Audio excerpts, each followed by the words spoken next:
Ladies and gentlemen, John Ratcliffe has yet again confirmed the authenticity of a laptop belonging to the president's son. This is not a big deal. This is not some kind of like profound moment in history where there's this question mark or debate as to what happened. We know that they were caught with their pants down, as usual. Then they say, oh my God, it's Russia, it's Putin. They're the ones who engage in the endless tinfoil hat theories and fantasies when they get caught with their hands in the cookie jar. They're the ones. Then they say, oh, well, if you believe anything bad against us, if you believe that our emails prove criminal or unlawful or, any underhanded behavior, then, oh my goodness, you're believing information that other countries want you to know.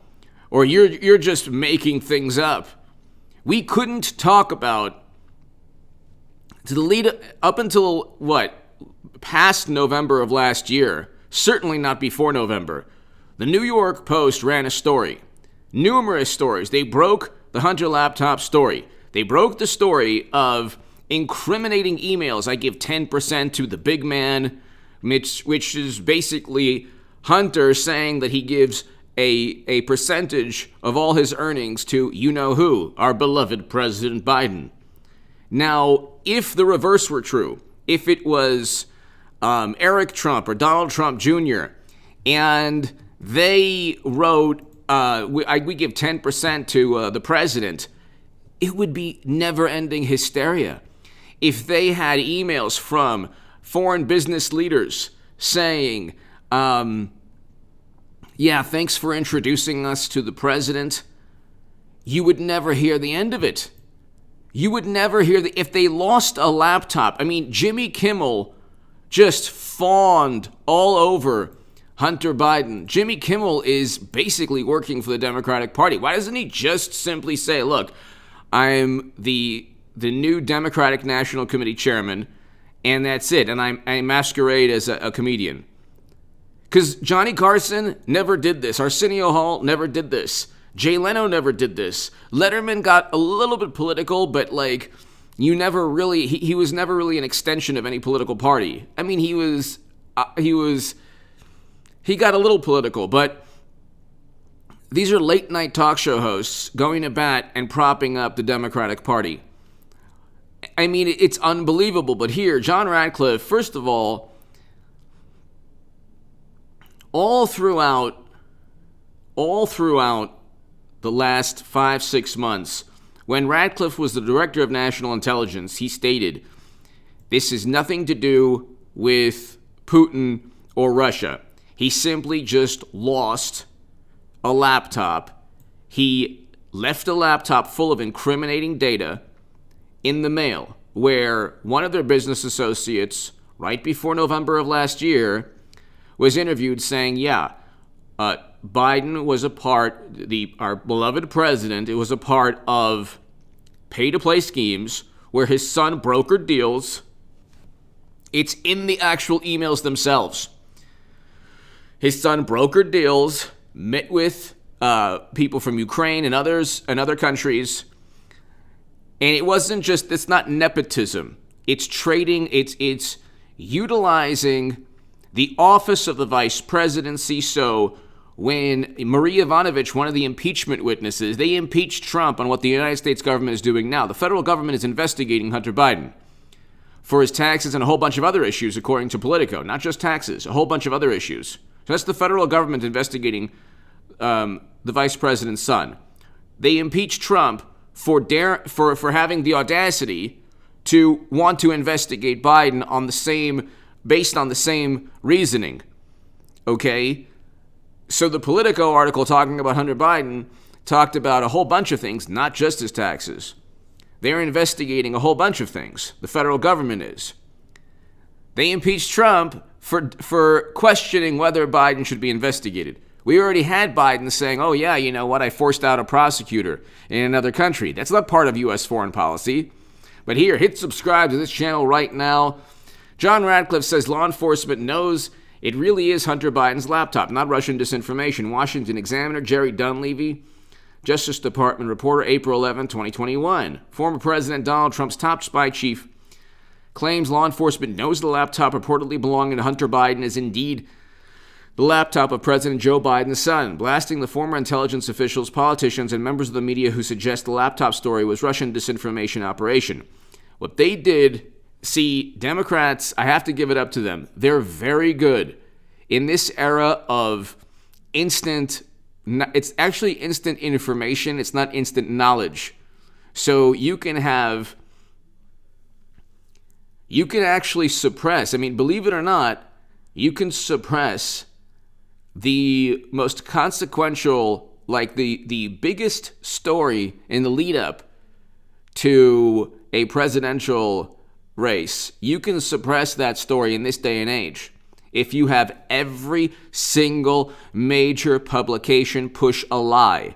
Okay? The big lie, one of the big lies that Democrats told was that Hunter Biden's laptop was an example of Putin's mischievous behavior. They just, when are people going to realize this is not difficult? They just blame Russia for all. That's the definition of what a demagogue does. Demagoguery, xenophobia. You're fearing another country and you're scapegoating another country for your faults.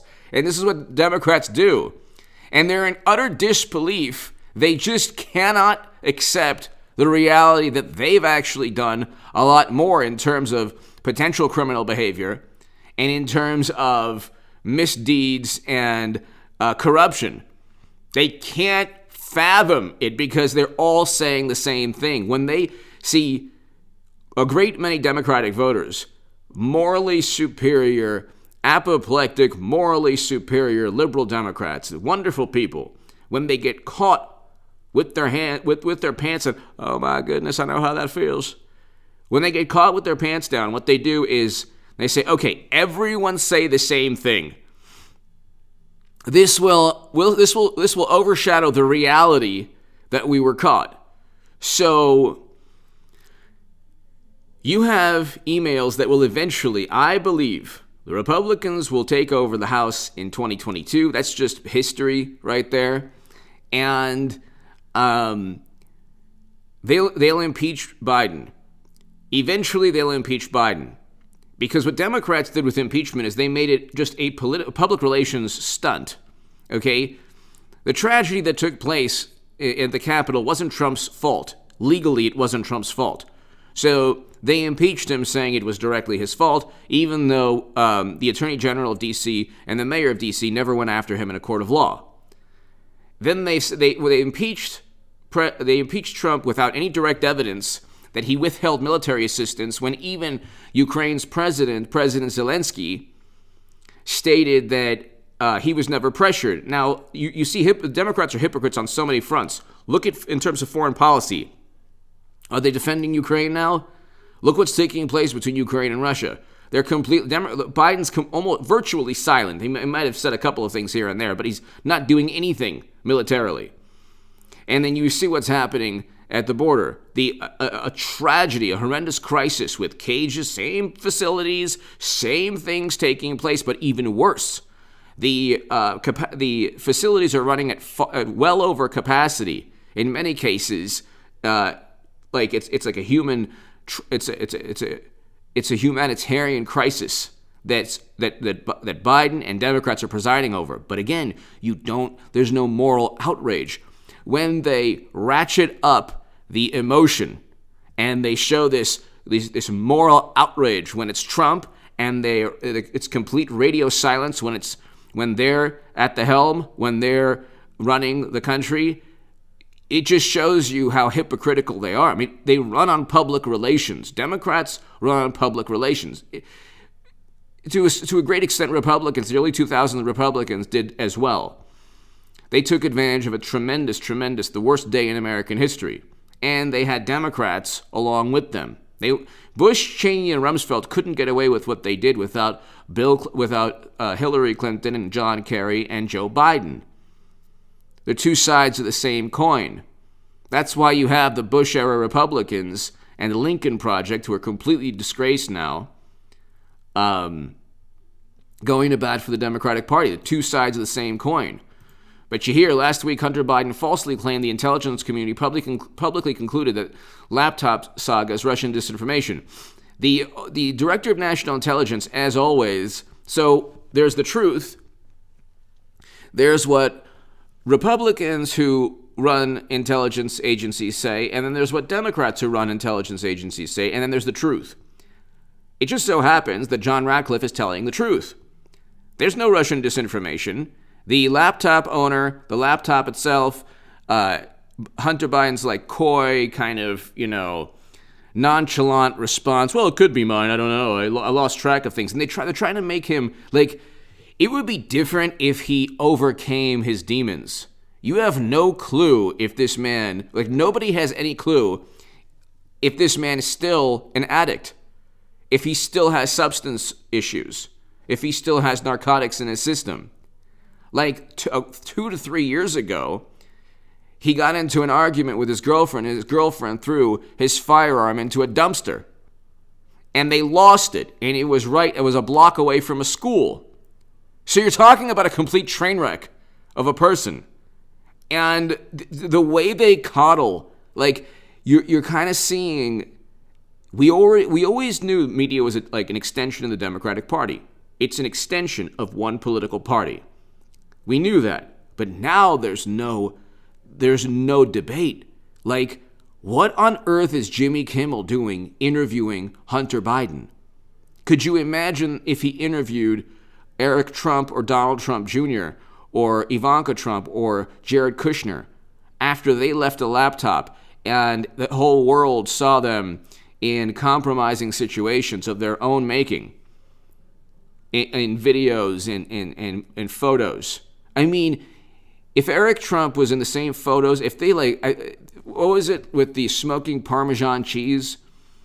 I mean, I haven't even really read if that's true or not. I think it might be. But could you imagine the nonstop fodder for comedy? Could you imagine?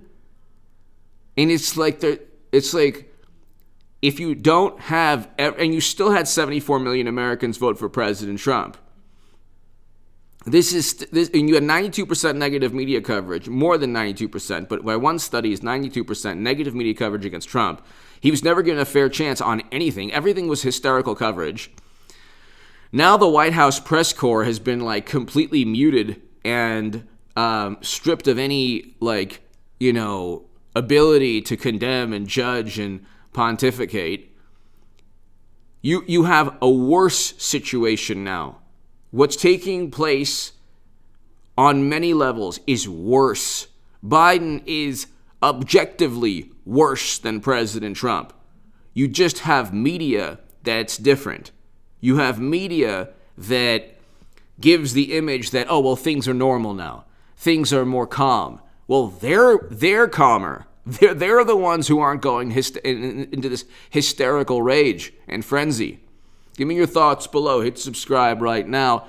John Ratcliffe, yet again, because he was saying, like, here's one of the, quote, "Dear Hunter, thank you for inviting me to D.C. and giving me an opportunity to meet your father and spend some time together. It's really an honor and pleasure," the email reads. Biden lied about this. Hunter Biden lied about this. The email is right there. They got themselves into a situation, and look, it didn't matter. It didn't matter. Pretty much almost every publication, aside from the New York Post and the Washington Examiner and the Federalist and the Washington Times and Daily Caller, aside from conservative publications, but every publication, it got almost a memo saying, you heard what CNN with Veritas, you heard CNN, don't talk about it. It was complete radio silence. And that's why the majority of Americans don't trust media. It's not about the truth anymore. Maybe it was never only about the truth, but